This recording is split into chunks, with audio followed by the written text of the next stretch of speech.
बालक के सर पे गुरु हाथ रहे तेरा, गुरु ऐसे विनय दे दे, गुणगान करूं तेरा। इस बालक के सिर पे गुरु हाथ रहे तेरा, गुरु हाथ।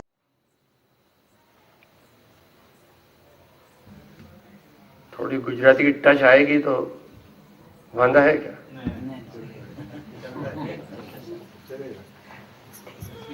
जैसे वो हिंदी समझते वैसे गुजराती भी।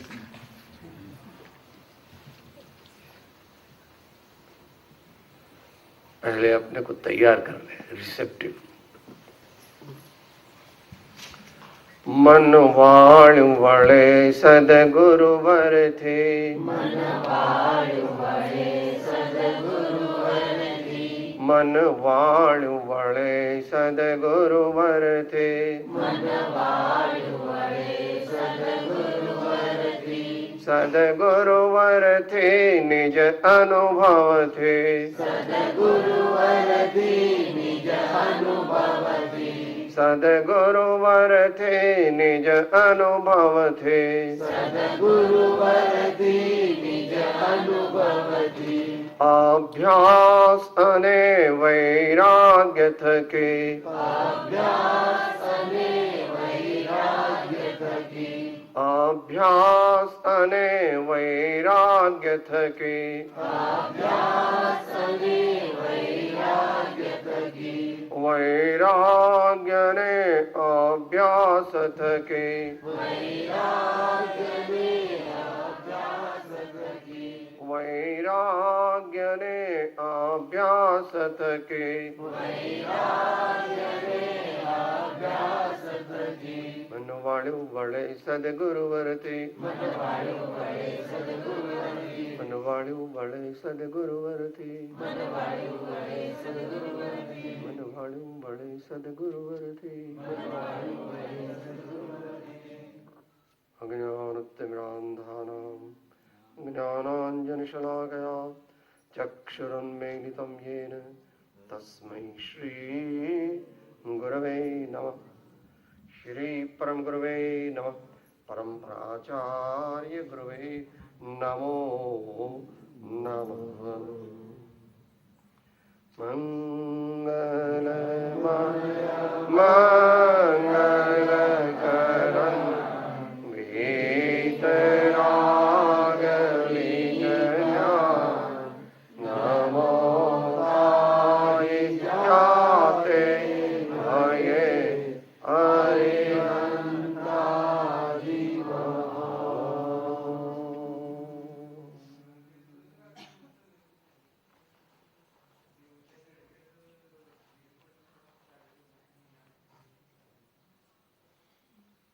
धर्म वार्ता।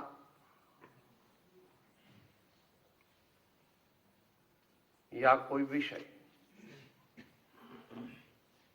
जो कि रत्नत्रय की प्राप्ति करावे और प्राप्त हो गया हो तो रत्नत्रय की वृद्धि करे, ऐसा कुछ भी हो तो अपन इसके बारे में सोचने का प्रयत्न करेंगे, क्योंकि हम ऐसा करना चाहते हैं।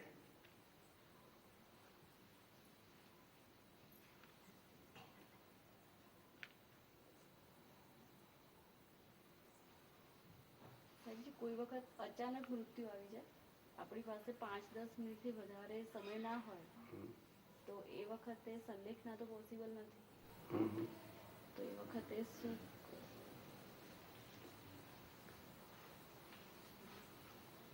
कभी कभी ऐसा होता है कि अकस्मात मृत्यु हो जाता है, और ऐसा अकस्मात है कि 5-10 मिनट में देह छूट जाने वाला है। ऐसे संयोग में क्या करना चाहिए? ऐसे तो इसमें आ गया, विधिवत करने की संभावना वो टाइम नहीं है। वो टाइम जो सार रूप बताया, ऐसा भेद विज्ञान करे, अगर इतना सामर्थ्य हो तो, और इतना सामर्थ्य न हो तो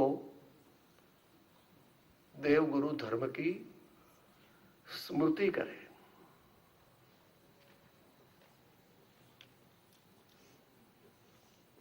कुंदकुंद स्वामी को मोक्ष चाहिए था, तब प्रवचन सार प्रारंभ करते पहले उन्होंने क्या किया? सीधा नहीं बैठता, मगर मेरा कहने का मतलब यह है,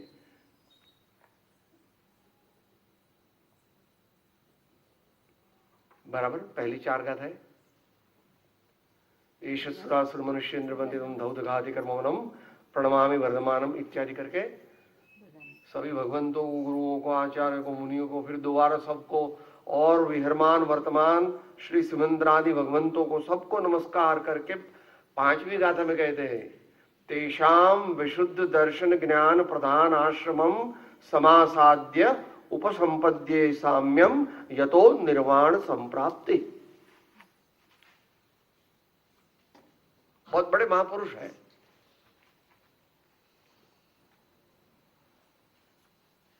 कोई पूछेगा, अरे सीधा तुम प्राप्त कर लो साम्य, ये भगवान को याद किया, महावीर को याद किया, और सब तीर्थंकर को याद किया, पंच परमेश्वर को याद किया, ये सिमंदर स्वामी को याद किया, फिर दोबारा सबको याद किया, इतनी काय को झंझट में पड़ते हो? इसे संभव नहीं। इस काल में सीधा आदमी शुद्धोपयोग में लग जाए, ऐसी संभावना नहीं है।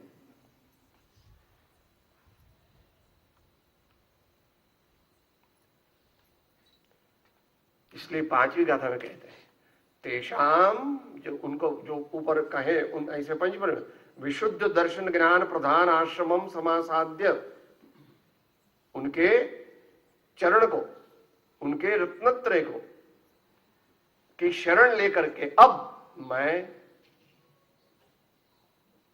उपसंपद्य साम्यम, समाधि को प्राप्त होता हूं। ये तो निर्वाण संप्राप्ति, निर्विकल्प समाधि से क्रमशः मोक्ष प्राप्त होता, और निर्बीज समाधि से, जो वर्तमान में नहीं है, वर्तमान में निर्बीज समाधि नहीं है, निर्विकल्प समाधि ही है। मगर ऐसे निर्विकल्प समाधि किसी को प्राप्त हो जाए तो 1-2 भाव से वो ज्यादा करेगा नहीं। सब हो गया, थोड़ा सा बच गया, 3.5 कषाय का नाश कर दिया। अनुदानुबंधी, अप्रत्याख्यानवणी, प्रत्याख्यानवणी और स्थूल संज्वलन, इसका नाश कर दिया। अभी क्या बाकी रहेगा? सूक्ष्म संज्वलन बाकी रहा। तो आगे जाकर के वो थोड़े ही टाइम में फिर इसकी, जिसको विशेष रूप से समझना है, वो अमृतचंदाचार्य की और जयसेनाचार्य की दोनों की टीका पढ़ सकते हैं।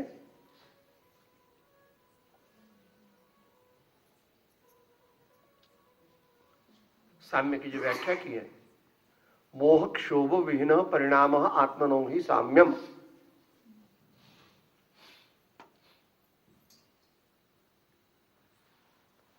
आत्मसिद्धि में क्या कहा?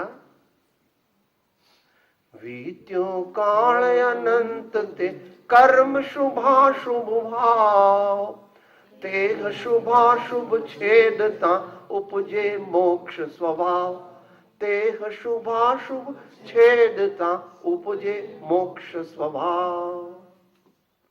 तो ये बात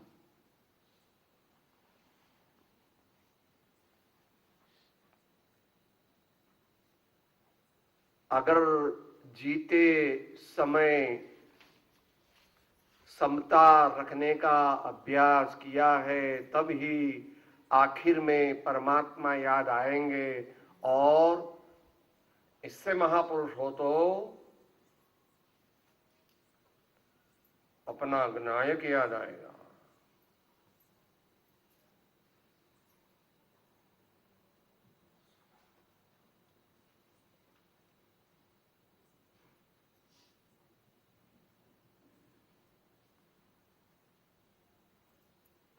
सुख से, दुख से, जन्म से, मरण से, रोग से, किसी भी चीज से मरने नहीं वाला ऐसा अजर अमर अविनाशी मैं आत्मस्वरूप हूं। मगर वो उसी को होगा जिसने ऐसे आत्मा को जाना है, माना है और इसका यथासंभव अनुभव किया है। अभी जड़े जी ने अपने को कहा भेद विज्ञान की सिद्धि की है। भेद विज्ञान करना कोई बौद्धिक कसरत नहीं है। प्रारंभ में है, बाद में भेद विज्ञान वो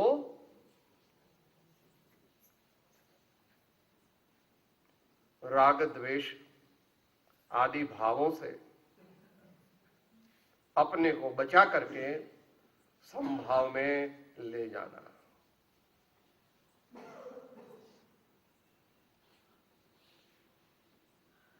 पांचवी भक्ति आचार्य महाराज ने उपयुक्त की है।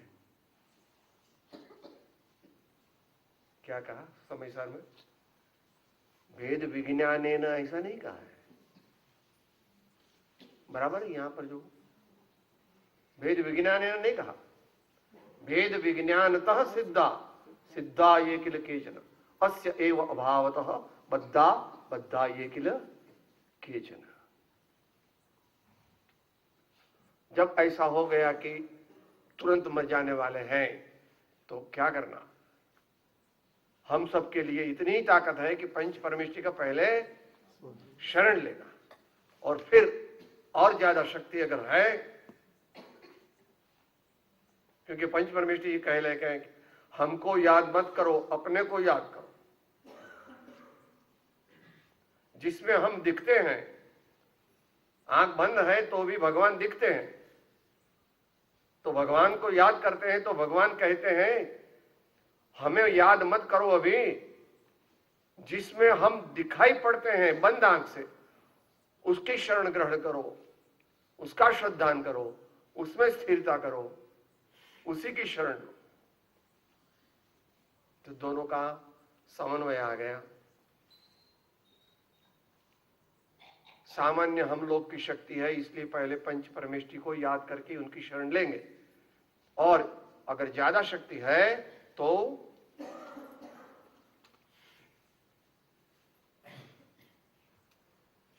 बहुत गाथा है अध्यात्म में बोलते हैं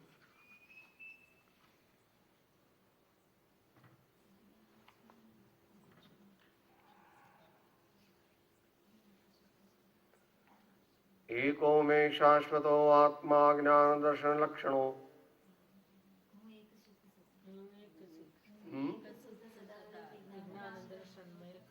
विविधा एते एते विविधा भावा पृथक लक्षण।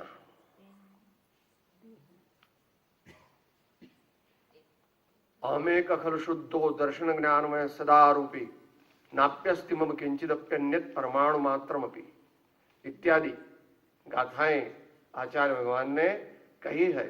उसका अगर जीवन में अभ्यास किया है, उसका चिंतन किया है, उस मार्ग पर चले हैं, तो मृत्यु के समय भी वो अपने को ख्यालात में आएगा, मेमोरी में आएगा, ज्ञान में आएगा, और वो आएगा तो जितनी मात्रा में आएगा उतनी मात्रा में ऊपर का स्वर्ग या मोक्ष प्राप्त होगा। फिलहाल इतनी योग्यता नहीं कि सीधा मोक्ष हो जाए। स्वर्ग कंपलसरी है इधर से तो, मगर ऐसे स्वर्ग में जावे जहां सम्यक दृष्टि ही जाते हैं, मगर वो तो एक ही वर्तमान में लोकांतिक। 5वें स्वर्ग का अंत एक ही जगह ऐसी है जहां अभी एंट्री है हमारी। जो इधर सब है वहां भी सिर्फ सम्यक दृष्टि जाते हैं, मगर वहां जाने की वर्तमान में क्षमता कहां तक है? वर्तमान में कहां तक जाते हैं हम? जा सकते हैं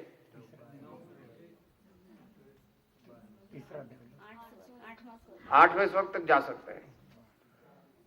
कोई 12 बोला वो तो 3 काल की अपेक्षा श्रावक ऊपर से ज्यादा 12वें स्वर्ग में जा सकता है।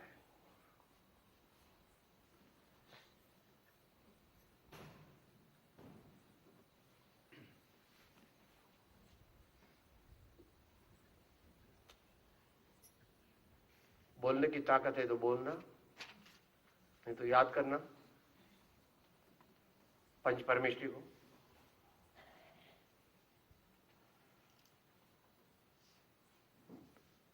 एकाएक ऐसी बीमारी या एक्सीडेंट न होवे तो वो पुण्य का उदय है। अगर हो जाए तो हमारी कुछ चलती नहीं, जितना पौरुष है उसको लगा करके, क्या भजन बोलते हैं गुजराती में, छोने या दर्द वधे હું મોત નહીં માગો વળી છેલ્લા શ્વાસ સુધી હું ધર્મ નહીં ત્યાગો રહે ભાવ સમાધિનો એવી અંતિમ ક્ષણ દેજે મારી ભક્તિ જો સાચી હોય તો बल देजे मारी भक्ति जो साची हो तो आटलू बल देजे। भक्ति को सिर्फ शुभोपयोग नहीं मानना। भक्ति श्रवण कीर्तन चिंतन वंदन सेवन ध्यान लघुता है, वहां तक तो भक्ति शुभोपयोग रूप है। ध्यान में भी किस प्रकार का ध्यान है उसके अनुसार रूपातीत ध्यान हो तो मुख्य रूप से वो संवरण निजरा का कारण है, और उससे आगे समता और एकता में आ गए तो रूपातीत धर्म ध्यान की पराकाष्ठा हो जाएगी। इससे आगे है नहीं। शुक्ल ध्यान वर्तमान में है नहीं। रूपातीत धर्म ध्यान की पराकाष्ठा हमको नहीं हो सकती, मुनि को हो सकती है, ऐसा आगम प्रमाण। सच्चे मुनि को और शुद्धोपयोगी मुनि को होगी।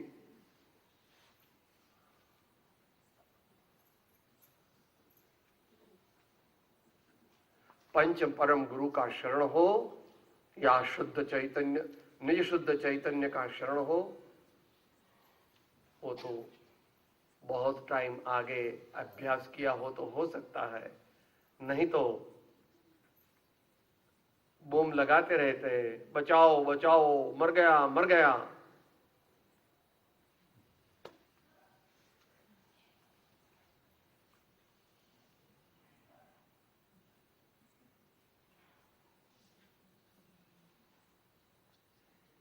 जिस दिन से भगवान के धर्म का श्रवण किया उस दिन से उस क्षण से भगवान के धर्म की आराधना समझ करके प्रामाणिकता पूर्वक, और दूसरे 2 लगा गए पराक्रम युक्त हो करके और प्राथमिक धोरण पर प्रबुद्ध हो करके धर्म की साधना में लग जाओ, और कोई उपाय नहीं है। There is not to question why, there is but to do or die. हम इसलिए नहीं कर रहे हैं धर्म यथा योग्य कि हम ये मानते हैं कि अरे मैं जब चाहूंगा तब धर्म कर लूंगा। क्या जल्दबाजी है? इसी को भ्रम कहते, इसको माया कहते, इसको मिथ्यात्व कहते।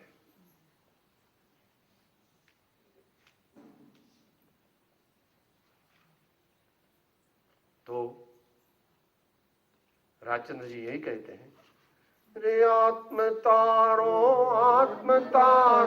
शीघ्र खेने ओळखो सर्वात्मा समदृष्टि जो आ वचन ने हृदये लखो सर्वात्मा समदृष्टि जो आ वचन ने हृदये लखो। इस प्रकार संक्षेप में है। और कुछ काउंटर क्वेश्चन हो तो और आयोजकों की समय की मर्यादा हो तो।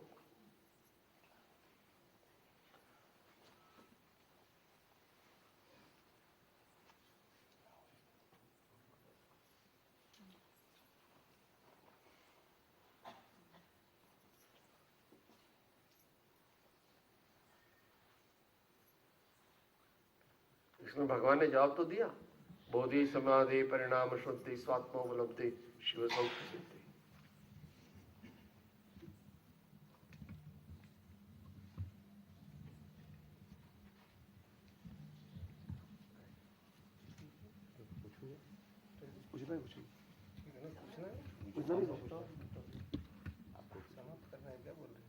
पूछना है आपको।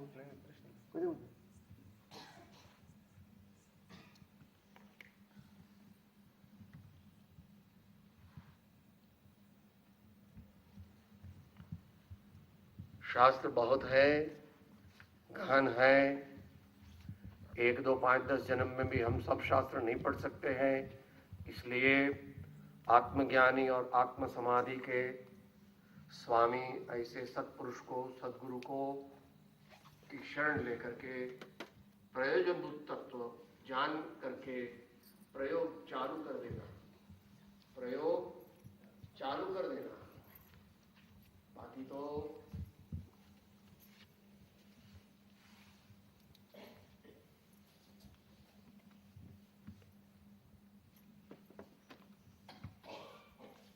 कोई बार दूसरा है नहीं।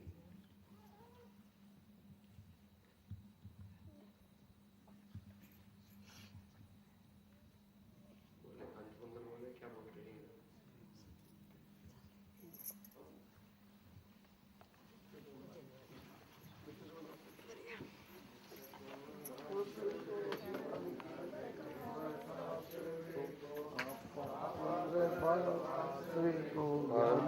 बखानी है रहो द्रव्य जान को मंगरी दीवान को स्वप्न